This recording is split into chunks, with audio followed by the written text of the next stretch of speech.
शहर से कुछ दूरी पर एक भव्य मंदिर का निर्माण किया जा रहा था, जहां दिन रात काम चल रहा था।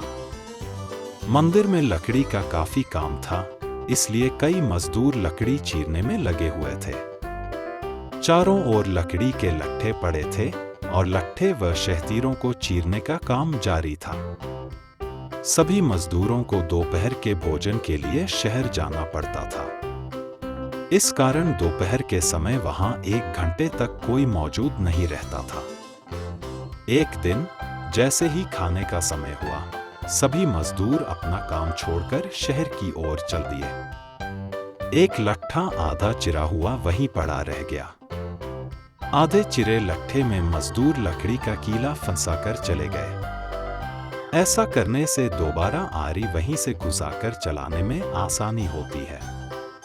उसी समय बंदरों का एक दल उछलता कूदता वहां आ पहुंचा। उनमें एक शरारती बंदर भी था, जो बिना कारण चीजों से छेड़छाड़ करता रहता था। उलझने और पंगे लेना उसकी आदत थी। बंदरों के सरदार ने सभी को वहां पड़ी चीजों से छेड़छाड़ न करने का सख्त आदेश दिया। सारे बंदर पेड़ों की ओर चले गए, लेकिन वह शैतान बंदर सबकी नजर बचाकर पीछे रह गया और शरारत करने लगा। उसकी नजर आधे चिरे लट्ठे पर पड़ी। बस वह तुरंत उस पर चढ़ गया और बीच में अड़ाए गए कीले को ध्यान से देखने लगा। फिर उसकी नजर पास पड़ी आरी पर पड़ी। उसने आरी उठाई और लकड़ी पर रगड़ने लगा। आरी के चलने से किर्रर किर्रर की आवाज निकलने लगी, तो उसने गुस्से में आरी पटक दी। उन बंदरों की भाषा में किर्रर किर्रर का अर्थ निखट्टू था। वह फिर से लट्ठे के बीच फंसे कीले को ध्यान से देखने लगा। उसके मन में जिज्ञासा हुई कि अगर इस कीले को लट्ठे के बीच से निकाल दिया जाए तो क्या होगा।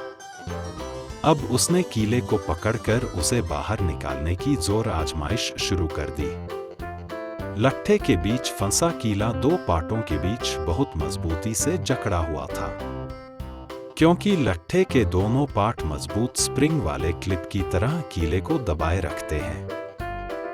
बंदर ने पूरी ताकत लगाकर कीले को हिलाने की कोशिश की। जब कीला जोर लगाने पर हिलने और खिसकने लगा, तो बंदर अपनी ताकत पर खुश हो गया। वह और जोर से खों-खों करता हुआ कीले को सरकाने लगा। इस जोर आजमाइश के दौरान बंदर की पूंछ 2 पाटों के बीच फंस गई, लेकिन उसे इसका अंदाजा ही नहीं हुआ। उत्साहित होकर उसने एक जोरदार झटका मारा और जैसे ही कीला बाहर निकला, लट्ठे के 2 चिरे भाग फटाक से क्लिप की तरह आपस में जुड़ गए और बीच में बंदर की पूंछ बुरी तरह फंस गई। वह दर्द से जोर-जोर से चिल्ला उठा। तभी मजदूर वहां लौट आए। उन्हें देखते ही बंदर घबराकर भागने की कोशिश करने लगा, लेकिन उसकी पूंछ बुरी तरह फंसी हुई थी। जैसे ही उसने जोर लगाया, उसकी पूंछ टूट गई। वह दर्द से चीखता हुआ अपनी टूटी हुई पूंछ लेकर तेजी से जंगल की ओर भाग गया।